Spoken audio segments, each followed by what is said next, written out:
Hello and welcome to the podcast that is less Curtis Jones and more Kenwyne Jones. It's the big man up top. It certainly is. Happy New Year, Joe. Happy New Year, Ed. Kenwyne Jones. Oh, what a player he was. Yeah, Stoke legend, would you say?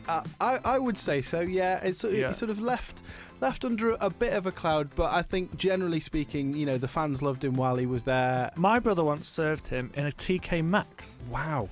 When he played for Stoke. When Kenwyne did, not my brother. No, not your brother. He never played for Stoke. No. He bought a rucksack. Well, fair enough. So we all need rucksacks. And listen, you know, he could jump like a salmon at the far post. So, you know, when you're at that high altitude, you do need supplies, rucksacks, all that sort of stuff. So, it doesn't surprise me. It all makes sense. What are we talking about today, Ed? Yeah, we've got a really, really interesting chat. Before Christmas, we talked about ticketing, didn't we, Joe? Yeah. And we talked very much from the fans' point of view. We touched on the protests at some of the big clubs. I thought it'd be really good for us to actually look at the other side of this discussion, look at it from the club's point of view. Very balanced of us. Very balanced, isn't it? You know, because the thing is, it's fine for us to sit here and go, oh yeah, everything should be cheaper.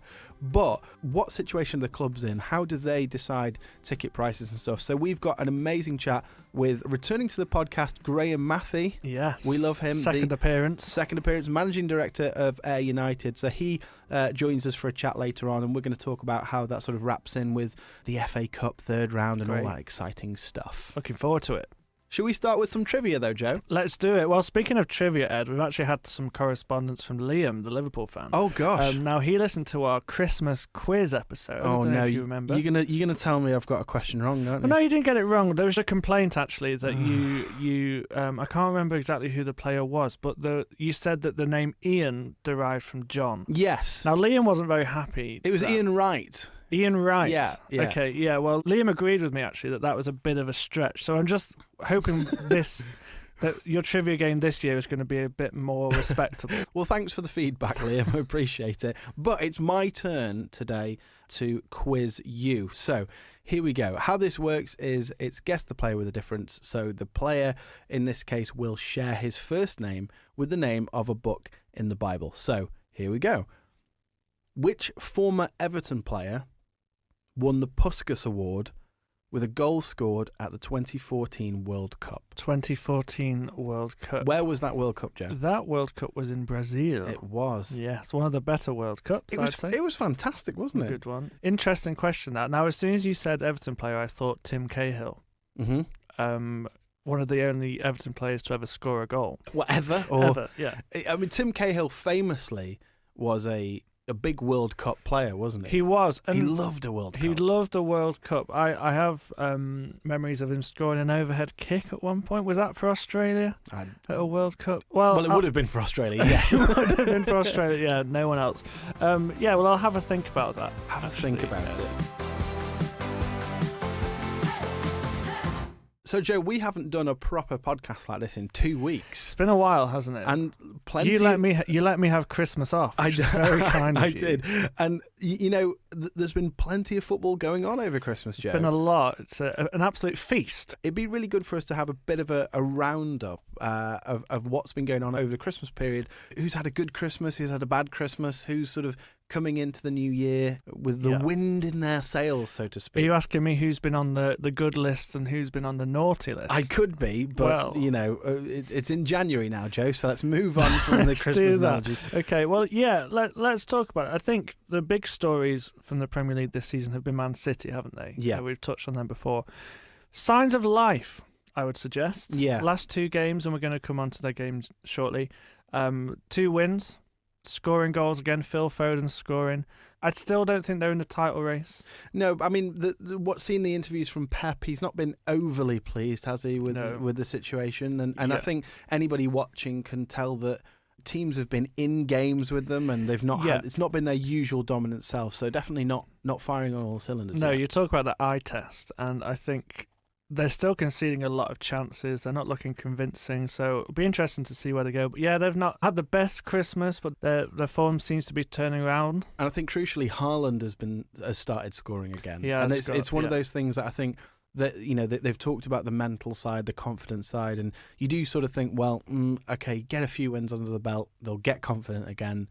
You know, I think that this will be the end of the blip. I don't think they'll get to their same dominant self. But I think new city, new year, new city. We love to see it. Nottingham Forest had a very good Christmas as well. Didn't they just? Chris Wood again. They've been doing really well, and again, not just results, not just scrappy results. They've been playing really good football as well. They're very much top of the good Christmas list, aren't they? They are, and of course we're recording this on Monday. Tonight is a Nuno Espirito Santo derby. Okay, what is that? It's Joe? Wolves against Nottingham Forest. Okay. So who knows what's happened there? Who knows what's happening in that game? Yeah, I see what you've done there. Yeah, so that a win tonight, and they could go joint second with Arsenal. So very good Christmas. Newcastle have had a good Christmas as well, haven't they? They are. They've really. I feel like since that 3-3 draw with Liverpool, they've really picked up. They're looking really strong. I suggest, Ed, they have one of the best midfields in the Premier League this season. Talk me through it, Joe. Well, they've got Joe Linton, they've got Sandro Tonali, and they've got Bruno Guimaraes. And they're just a very solid, good ball-playing midfield. Industrious, I think is what you would say. Again, a good result against Spurs at the weekend. They're looking strong. They're looking back to how they looked a couple of seasons ago, I think. Because I think we said a few weeks ago when Newcastle were going through a bit of a bad patch, and would people start to ask questions of Eddie Howe? And I think very much, over the last sort of 3-4 weeks, he's dismissed those, and his team have really started playing again, which is great to see. Towards the bottom end of the table, Ipswich have had a good Christmas. Do you think? Yeah, I think again. Goodish. If you watch Ipswich, they play very good football. I think they're good to watch. I've watched them a couple of times this season, particularly against United. They played very well. They're playing well, but their results haven't been great. They got a really good result against Chelsea. It's a lot of draws when they should be winning games. Absolutely, I think. And I think that's the thing they need to turn some of these draws into wins. They're getting good points here and there. Fulham are a good team, and to go away from home, you can't argue with that. But they're losing leads quite a lot, I think. Yeah. Very much helped by Liam Delap, 7 goals for this season. Yeah. What you need if you're going to escape the drop is a goal scorer, and they've got one there. Let's talk about bad Christmases. Okay. Who's been on the naughty list? Shall we say? Yeah. Should we start? We'll start towards the top. Chelsea have struggled, haven't they? The last few games they've not got a win. Another draw at the weekend. Yeah, they seem to be tailing off. And Maresca has said they're not in the title race, and these seem to be proved right over the last few games, I think. Again, Palmer still in good form. Still though. good, very good goal. He feels like the only one that is sort of dragging them through at the moment. But and I think their defence doesn't look too good. Let's look at some other teams that have struggled this Christmas. Feels like Southampton have gone from very, very bad to even worse somehow. Yeah, I think somehow Russell Martin's starting to look a bit better following the last couple of games. They've got a new manager in as well, Ivan Juric, quite an experienced manager in Italy. But don't seem to have a plan. I don't know where they're heading. I think they're on for the Derby record. Yeah, it's got that sort of it's got that vibe, hasn't it? I feel a bit sorry for the new manager at Southampton, because he very much came into an already sunken ship. Yeah, and I can imagine him almost writing this season off. I bet those conversations have happened. I think that's the thing. I think you have to think, where are you heading? Like, do you admit you're going down? Do you rebuild for the Championship next year to come straight back up? Are you going to be able to bring players in that believe in that project? I don't know. Now, until the weekend, I would have said Man United had a bad Christmas. Yeah, it's not been a great start for Amorim, a few bad results. But let's go straight into yesterday. Okay. What a game. As they say, a real advert for the Premier League. End-to-end basketball. United, I thought, what they really needed was they needed to turn up, and they needed Liverpool to have an off day, and that's exactly what That's what happened, yeah. And I think there was so much chat beforehand that this is going to be another 7-0, even more. Liverpool are going to batter them. And I think it's a bit of a naive viewpoint to think that ahead of a derby game. That wasn't what you were saying before. It very much was, Ed. I'd like to clarify. I just think United are always up for this game. As a Liverpool fan, I absolutely hate this game. You want to get them out the way as soon as possible, and I'm glad we have. But United played really well. They had a plan. First time you kind of saw Amorim's system work, I think. If you watched the analysis on Match of the Day, they really sort of highlighted how United took everything down the left. Yeah. Diogo Dalot had a superb game. Part of that is possibly them trying to expose a weakness that Liverpool already had. Yeah. But you're right, they look really solid at the back. Maguire is starting to look like his former self. Yeah, he is. He had a very good game. I particularly enjoyed Martinez's goal. Yeah, great finish. A really good finish. Yeah. Less can be said about the finishing of Harry Maguire, who found himself in a much better position. That was a big moment. I think he's the last player you want there.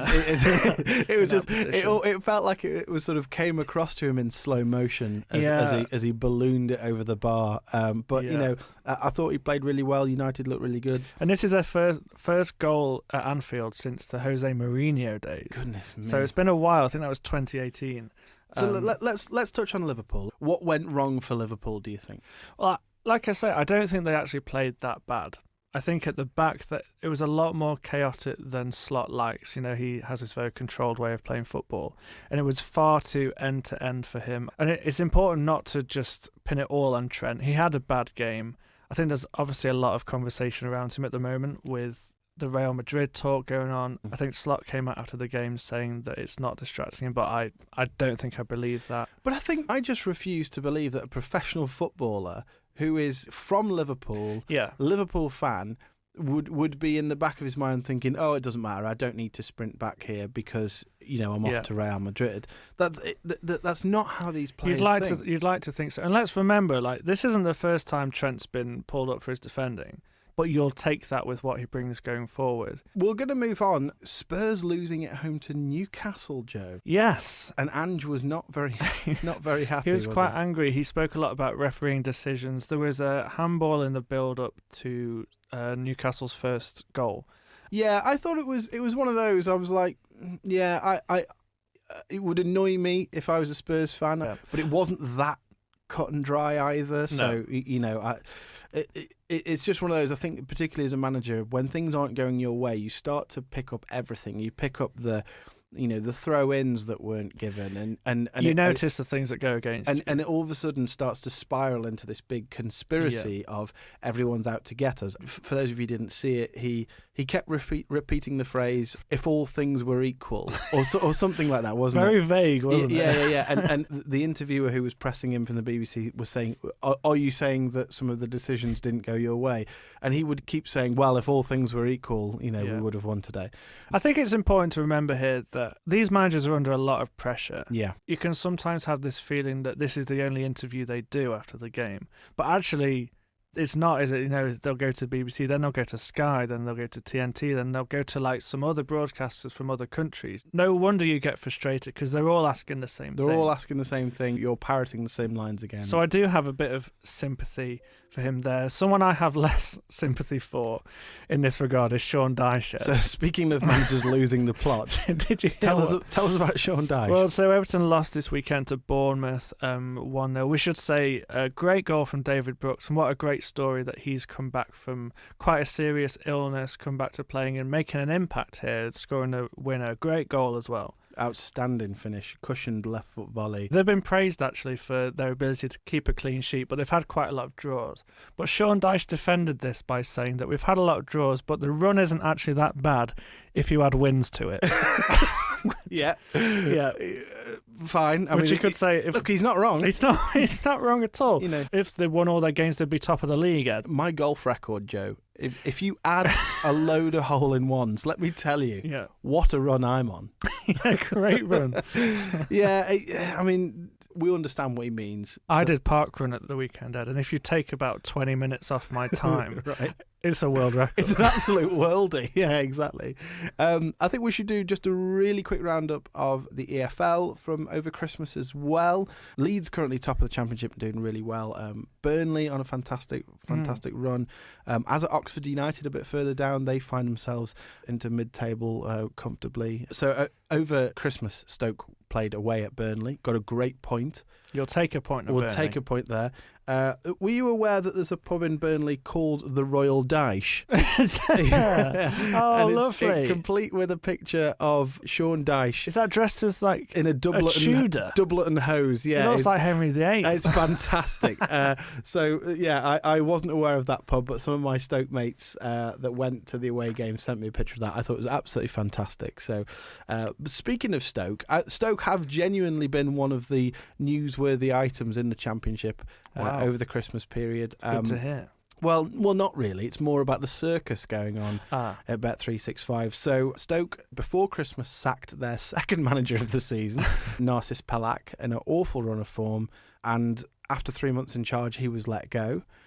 Stoke then employed club legend Ryan Shawcross cult hero. As caretaker manager for 2 games. Dragged him back from Inter Miami. Exactly, where Stoke looked like world beaters, got a home win against Sunderland and that away draw at Burnley, as I mentioned. Some people started asking the question, is Shawcross going to get the job permanently? No, we've employed Mark Robbins. Good appointment, I'd say. Good appointment. We then had a game against Plymouth at home. Full crowd. They have no manager, bottom of the table, and it was a 0-0 bore draw, let me tell you, because I was there. Oh, dear. Very cold as well, I bet. Very, very cold, yes. Well, at least grim. you didn't get Wayne Rooney. Well, this is it. And obviously Plymouth going through their own managerial situation at the moment. League One, just worth pointing out that the top 3 are all looking good there. Yeah. Wrexham, Wycombe and Birmingham. Leyton Orient on a really good run as well. In League Two, Port Vale have been the sinking ship there, although they did win it the weekend to stop the losing run. And Walsall, Salford and Crewe. All doing very well. All doing very well. I suggest it's a great time to be based around the M6. Yes, certainly, very much so. This coming weekend, Joe, there's no Premier League games on, is there? There's no Premier League games because on. It's the most magical weekend of the year. It's FA Cup third round. I genuinely look forward to this weekend every year. It's great, isn't it? It's a really good weekend of football. And it's all on TV, Ed. It's all on TV. And it just run me through what are the sort of the big games in the FA Cup third round that people should be keeping an eye on this weekend. So the big ones this weekend, Tamworth host Spurs. I don't know if you remember, we spoke about Tamworth in the last round. They had that player, the long throw merchant. Yes. What was his name? Tommy Tonks. So Tommy Tonks. Looking forward to seeing Tommy Tonks tonk one in to the Spurs against Spurs are going to hate that, aren't they? I'm genuinely intrigued about this game because it's at Tamworth. You want to see this game at a small stadium, don't you? Oh, it's going to be great. Spurs are. It's just set up for an upset. Exactly. Well, you want to see Pedro Porro looking thoroughly miserable. Yeah, absolutely. Elsewhere, Man City hosts Salford. Yes. In another Manchester derby. Yeah, quite a big one. Obviously, Salford are a team that are on the rise at the moment, and City again not firing on all cylinders. Could be an interesting one. Probably won't be. Liverpool host Accrington Stanley on Saturday. There's a big game on Sunday. Arsenal play United. It's a great weekend, isn't it? And it's just full of tradition. But one tradition is no longer happening in the FA Cup, Joe, and that's FA Cup replays. Yeah, so this is the first season where there'll be no replays in any round. Previously, there was replays in the 3rd, 4th, 5th, 6th round of the competition. That recently changed to just the 3rd and the 4th. This season, there's no replays at all. And this is due to the fact that the UEFA Champions League and all other UEFA competitions have expanded this year to more fixtures, including 2 fixtures in January. Now, this impacts the footballing calendar for clubs at the top. So the FA have made a decision here to cut replays to cut down on fixture congestion, which on the surface I think makes sense. It's another game that if you're a fan of a big club, you see a replay as a bit of a hindrance to your season. But I think it's important to know that clubs in Europe, they're about 3% of all the clubs that take part in the FA Cup.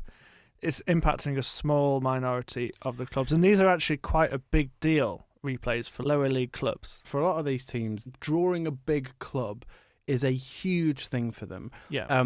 It doesn't just mean TV exposure, but there's a tradition in the FA Cup of halving gate receipts as well. Mm. So unlike in league games where the home team takes the gate receipts, in the FA Cup, gate receipts are split 50-50. So if a non-league side draw Manchester United at Old Trafford, they're going to get half of the gate receipts, even though they have 3,000 fans in that stadium. Which is huge, it's right? Massive. It's a huge payday. And for some of these smaller clubs, particularly non-league clubs, it can keep them going for years and years and years. Absolutely. And obviously, like the thing with replays as well, is that it gives you a chance to bring the big boys back to your home turf, where you actually might beat them on a bobbly pitch. And so for me, replays are sort of very much part of the magic of the Cup, but they're also a bit of a lifeblood for some of these 100%. teams. I think quite a famous example of this was in 1975.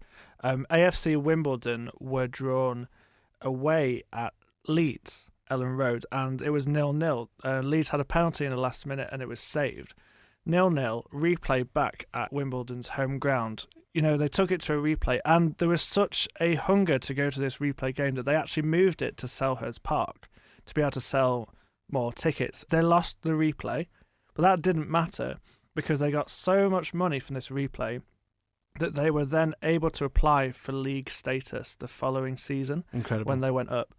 And it's often said that without that replay, they wouldn't have been able to do that, and they wouldn't be where they are today. It's that whole thing of the big club bias again. And, you know, and I'm not dismissing the fact that these big clubs are playing too many games. They are. 100%.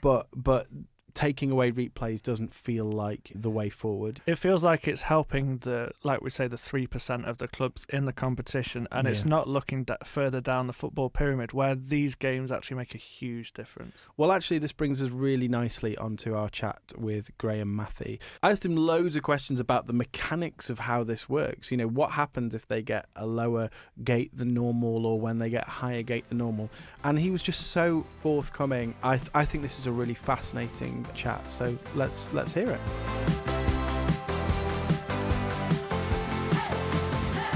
Graeme Mathie, Managing Director of Ayr United. Welcome back to the Big Man Up Top. Thanks so much for joining us today. Absolutely, mate. It's been a while, but keeping well. I'm doing really well, thank you, mate. Yes, great to have you back on the podcast. So we've been having a chat about ticket prices. So before Christmas, we discussed all the protests going on at some of the big clubs. And so we wanted to just ask a bunch of questions about how clubs go about deciding prices within the stadium. And so I suppose to start off is to ask the question, what goes into ticket prices? What conversations are you guys having behind the scenes when deciding how to price things up? Yeah, I mean, it's really relevant. I came into the club exactly 3 years ago, and that was the kind of tail end of COVID. So I think my first month actually in the job, we were really limited to the crowds we were allowed in anyway. So that following summer, you then start getting people more free to come back to football, and we did see a bit of an upturn because people were able to get back out and socialise, and Saturday afternoon games was a big part of the social life. But then again, we probably at that point had a big review of the football club as a business, and those, you know, the decisions around ticket prices of a shirt, all of that stuff was really relevant. And I think when we looked at it, there was a couple of prices that we gave, particularly kids prices and season ticket prices we felt was just really, really low, hadn't been reviewed in a long time. And it sparked a really big debate, and I guess this is maybe what you're trying to lean into a little bit, around how much commercial value is from, and I'll give you the numbers, you know, increasing a kid's season ticket from £30 for a full year to maybe £50. So percentage terms, that's quite a significant increase, but in the grand scheme of things, we might have 250 kids tickets that are sold for kids between the ages of sort of, you know, under 12. So how much difference is that money, that income going to generate to us as an overall club and as an overall business?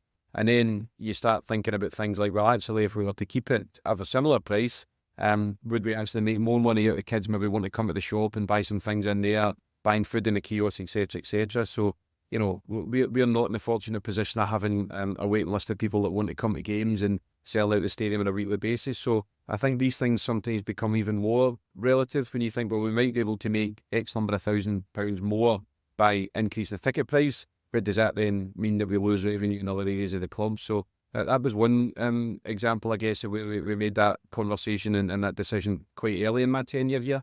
And it's never really left the table. So we're trying to find that sweet spot between making the games accessible, getting people wanting to come, you know, hopefully doing better on the pitch, which encourages more people to come and watch live football, with the price and the viability of them being able to do it.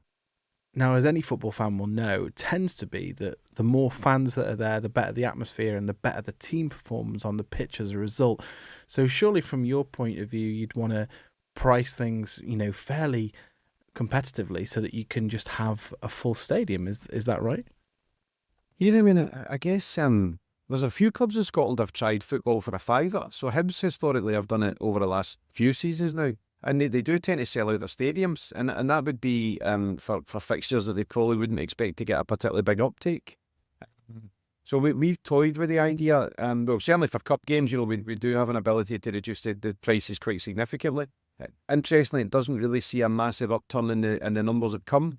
So I'll give you our prices. So an adult price for a league game is £22 for a ticket, and for the cup games up to now we've made it £15. So quite a big difference. You know, £15 an adult, £10 a concession, £5 a kid.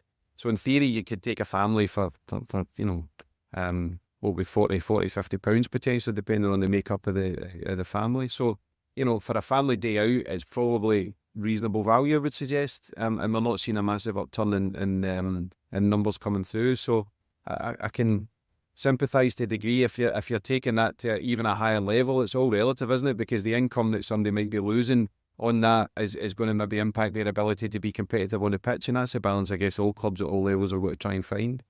Now, I'm no expert, so feel free to tell me if I'm talking nonsense, but I would have thought that maybe you would want to look at having ticket prices low to allow that accessibility for fans to come into the stadium, and then maybe to increase the price of things inside the stadium. For example, something like food. You know, a fan can choose whether or not to eat at home before the game or after the game, or to spend that money at the stadium, but at least they're getting into the ground.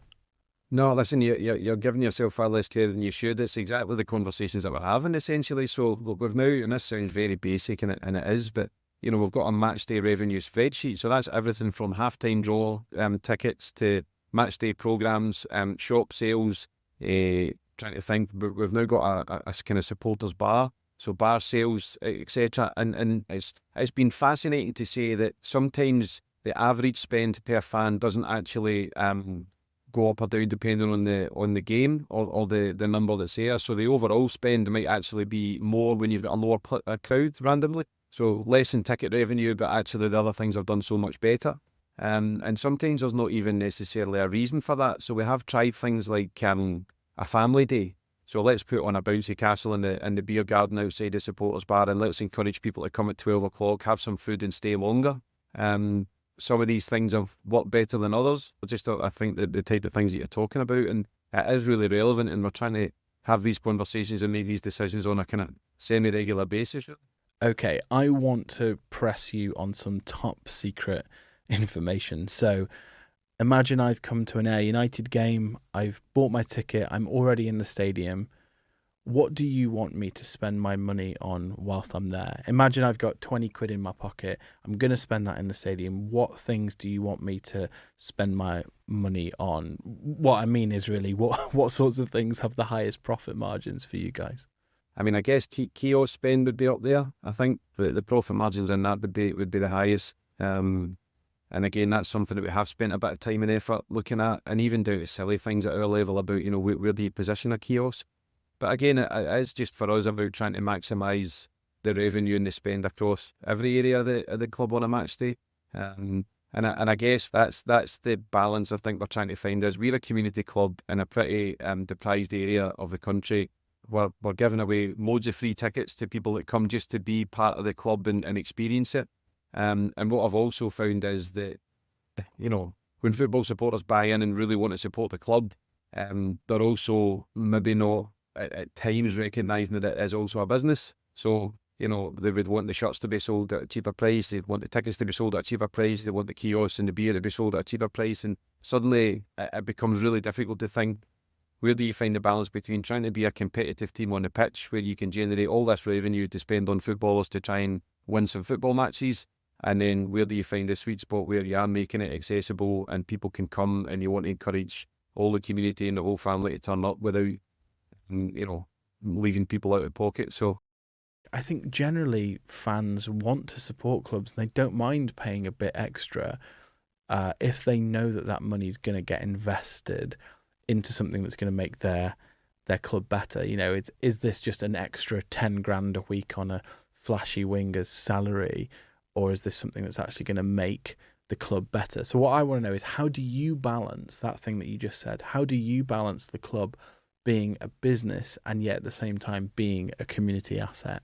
I mean, I guess at Ayr United, and this is the biggest challenge at operating a club at this level, so I'm probably assuming most of the clubs in the Premier League will have waiting lists for people who want to buy tickets. So if they go through a run of losing 3 or 4 games in a row, they're not really going to drop off hugely in terms of the match day income, I wouldn't think. I might be wrong on that. But at a club like Ayr United, it's huge. So if we lose 3 games in a row and we drop 250, 300, 400 people from a game, that's a significant hit for us. And that probably goes back to your original question about the balance of it being this community club where you want people to come and you want to give people great experiences and you want it to be really affordable for them to do so, and you don't want it to be prohibitive. With the business side, where actually what you've just mentioned there is really important for us, so we need to generate revenue, and it's not a flashy ringer that we're signing incidentally at our level of the game, that you want to be able to put that money into to the playing budget, because we are operating in an environment. There's 10 teams in our league, only one of them gets promoted. There's a chance for a second one through the playoff system. So you've got a 10% chance of being promoted, a 10% chance of being relegated, and you might find yourself in a playoff at one end of the table or another. So every penny that you generate, and we are mid to bottom end in terms of the income we can generate from all of these things. So every penny that we generate needs to go towards helping us outperform what our budget would be. So finding that balance with all of these contexts are kind of around it is really, really difficult, really difficult. And in all of this, how do you keep your finger on the pulse? How do you make sure you're listening to the fans? So I'll give you probably the most recent example. We opened a new stand in the summer. So it was the first kind of capital development at Somerset Park in a long, long time. And we had Celtic come, so that was the only game in Scotland that had a crowd. So we knew it was going to be really popular, and it was a great opportunity for us right at the beginning of the season to generate significant. It is and will be likely the biggest crowd at the stadium all season. So we absolutely maximise everything. But there's only 2 ways that we can segregate our stadium, and one of them is to give one team 2/3 of the stadium and the other team 1/3, or the other one is to do it more or less 50-50. But that means you give the away club the historic home terracing, which, as you can imagine, for the supporters is quite a kind of, it's beyond sentimental. It's their home, it's their kind of cultural place where they want to stand and watch a game. So we sold the tickets in a way that we basically put out to fans and said, look, the only two options we've got here is, if we want a fuller stadium, we kind of need to give Celtic a home end. But if the sales hit a certain number before a certain date, then we won't do that, and we'll keep it. Celtic can get 1/3 and United can keep the 2/3. And even by doing that, we got to a point within about 10 days, 2 weeks, where we knew the sales weren't going to get anywhere near it. And we made the announcement we were giving Celtic the kind of home terracing. And, number of different complaints and people really unhappy. But I guess I just went out publicly and said to the fans, look, here is the difference in cash terms between us doing X and Y. So the most we'll get as a crowd if we keep the home end for us is X. By giving it away to Celtic, we're going to generate Y. That's going to buy us a player this year. That's going to be an amount of money to get a starting player in our team that's going to help us in the league season. And at that point, most, I think, of the fans went, can you understand that now? It's disappointing, and hopefully we don't do it if we draw them in the cup or anything like that, but we kind of maybe understand. So there's one example, I suppose, of where we've had to make a decision, tried to bring the fans initially on side with us by saying, well, there is a chance if we can sell that level, brilliant. We would absolutely much prefer to keep it for ourselves, but if we can't, we're kind of just throwing away money in a friendly at the beginning of a season when maybe there's a different way to do it. So I'm not saying it was universally popular, but I think more people understood it by the time we went out and told them the difference and what that would maybe mean for us this season. Well, listen, Graeme, this has been enlightening as ever. You are a man full of wisdom, and we're very grateful to have you on the Big Man Up Top, and I'm sure we'll speak to you again very soon. Brilliant to catch up with you again, Ed, and well done for all you guys continued. Tremendous stuff. Oh, we love Graeme Mathie on the Big Man Up Top, Ed. We do. Very much a friend of the pod. You got very Paxman there on him, didn't you? I did a little bit, Really impressive. It's just good to drill down into the numbers, I think Joe. so. And what I really love about that interview, he was so transparent with what he's trying to do at Ayr United. Yeah, he was very transparent with me, but also spoke of the need and want to be transparent with Ayr United's fans as well. And I don't know, like I left that conversation thinking, oh man, wouldn't it be great if all clubs were run by a Graeme Mathie type, I think it's a real encouragement to hear that, and you're right. I think we should be praying and hoping that more clubs are run like this, because I think particularly you have so many clubs run by like billionaires that we never hear of, and offshore companies, that kind of thing, that there's no transparency there at all. Absolutely. And I think it's just this feeling that all trust has broken down between the fans and between the club ownership and the club management. And a lot of that comes from just when you can't see what's going on. Yeah. It gets to a transfer window and, the owners go, we've got no money, or, we've got very little money. And fans start going, well, why? Why not? Yeah. Like, I'm paying more for my, 100%. I love what Graeme was saying there about that whole game with Celtic. That he literally said to them, look, if we do this, we get enough money to sign a player. Yeah. Like, that's transparency at its finest, because then you can look back and be like, oh, okay, I see where you're coming from. Yeah.